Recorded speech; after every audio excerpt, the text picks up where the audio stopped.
ano yung nalalaman kung binibenta mo daw yung lupa? Oh, binibenta ko yung lupa kasi kailangan ko. Ako ang masusunod dahil ate mo ako. Di porket ate kita, ikaw na yung masusunod.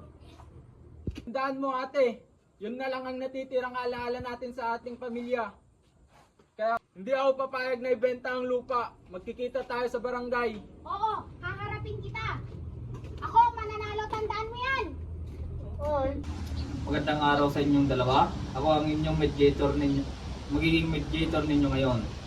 Ang layunin natin ay magkaroon ng maayos at batas na pag-uusap upang makahanap ng solusyon sa inyong hindi pagkakaunawaan tungkol sa lupa. Bago tayo magsimula, may ilang ground rules tayo.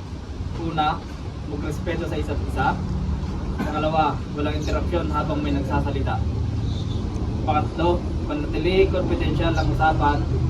At ang huli, voluntary ang inyong participation. Naintindihan ba at sumasang-ayon ba kayo?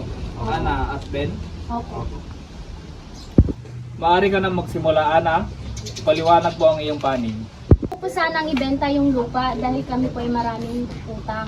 Ngayon po, hindi po naiintindihan ng aking kapatid kung bakit kailangan ko ibenta yung lupa. Salamat, Ana. Ngayon naman si Ben. Yun na lang ang natitira sa aming pamilya at gusto kong mapanatili ito. Nakikita kong may parehas kayo may mga mabigat na dahilan. Ano nating mas maintindihan ang tunay ninyong concerns? Ana, ano ang pinakamalaking problema mo ngayon? Takot po kasi akong mabaon sa utang. Ngayon, ang lupa pong iyon ay yun lang pong pwede naming pagkuhanan upang makabayad sa mga utang namin. Ben, ano naman ang pinakamahalaga sa iyo tungkol sa lupa? Para sa akin, ito na lang ang natitirang connection namin sa aming pamilya. Kaya ayoko po sanang ibenta ang lupa para lang sa utang niya. Hindi po ako papayag doon. Mukhang ang concern ninyo ay financial security at emotional value ng lupa. Maaari kayang makahanap tayo ng solusyon na parehong makakatulong sa inyong dalawa. Handa naman po akong makinig. Ako rin po. Ana, kung hindi mo na ibebenta ang buong lupa, may iba pa bang paraan na maaari mong tanggapin? Opo, kung may pagkakakitaan sa pagbebenta ng lupa. Handa ka bang pag-usapan ang pagpaparenta o partial use nito? Opo. Handa ka bang tumulong kay Ana sa problema niyang utang? Opo, ayoko lang talaga mawala ang lupa sa amin.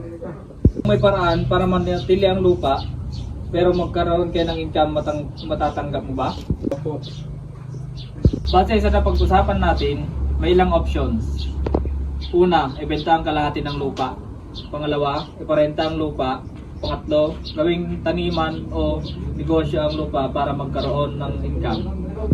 Para po sa akin, mas maganda po kung yung pagpaparenta. Sang-ayon po ako. Basta hindi po mawawala sa amin ang aming lupain.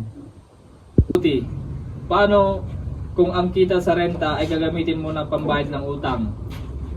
Utang ni Ana at ang kita sa renta ay gagamitin mo na pambayad ng utang ni Ana at ang maintenance ng lupa.